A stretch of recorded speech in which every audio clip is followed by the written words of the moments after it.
మీరు మాట్లాడుతూ వీడియోలో హ్మ్. మతం ఎలా ఉండాలి అని మాట్లాడుతూ, మతం యొక్క సారాంశం ఎలా ఉండాలి, మతం ఇతరులకు ఇబ్బంది లేకుండా ఉండాలని మీరు చెప్పారు. హ్మ్. ఆ విధంగా చెప్తూ క్రైస్తవ మతం పేదవారికి గాని, లేదా రోగులకు గాని, లేదా ఎవరైతే దీనులున్నారో వాళ్ళకి సహాయం చేస్తుందని చెప్పారు.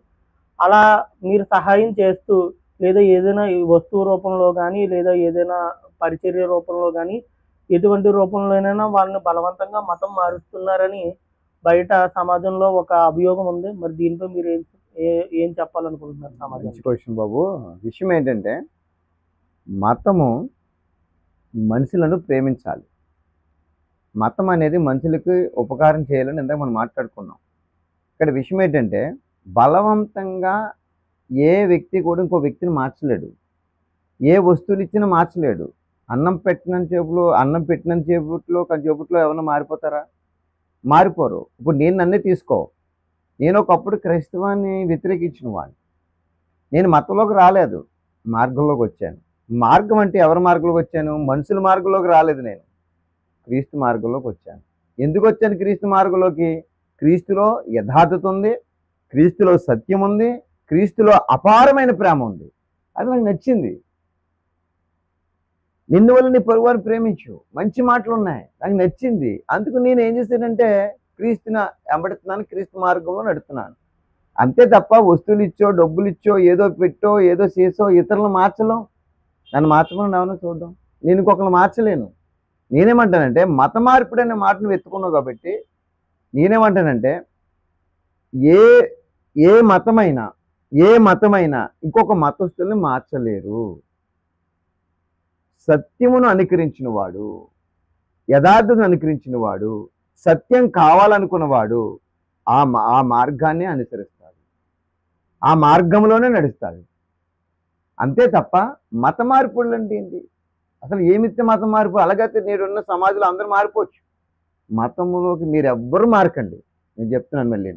మీరు మతంలో ఎవ్వరు మారద్దు. క్రైస్తవ మతంలోకి రావద్దు. ఇంకో మతంలోకి వెళ్ళొద్దు. ఇంకో మతం మారకండి. ఏ మతం అయితే సత్యం చెప్తుందో, ఏ మతం అయితే యథార్థత చెప్తుందో, ఏ మతం అయితే ప్రేమిస్తుందో, ఏ మతం అయితే యథార్థమైన నమ్మకంగా, విశ్వాసంగా మంచి సూచనలను మానవ జాతికి ఇస్తుందో ఆ మార్గంలో నడవండి.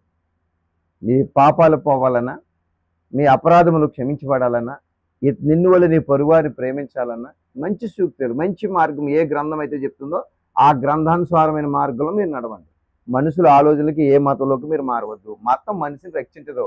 మతం మనిషిని చంపేస్తుంది. మనిషి ఎప్పుడు కూడా మనిషిని చంపేస్తుంది.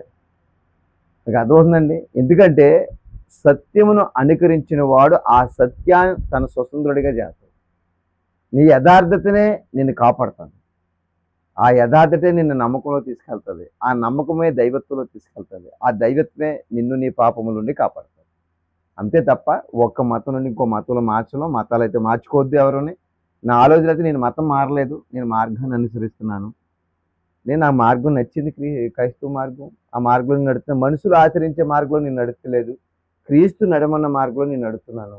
అందుకని నేను క్రీస్తు మార్గాన్ని అనుసరించేనే తప్ప నేను ఎవరిని కూడా బలవంతంగా ఏ మతంలోకి మారవద్దని సలహా ఇస్తున్నాను.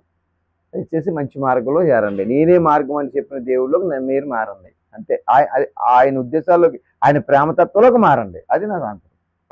చాలా చక్కగా చెప్పారండి పాస్టర్ గారు. ఈ ప్రశ్న ద్వారా చాలా మంది యొక్క సందేహాలు తొలగిపోతాయని ఆశిస్తున్నాను. ఓకే.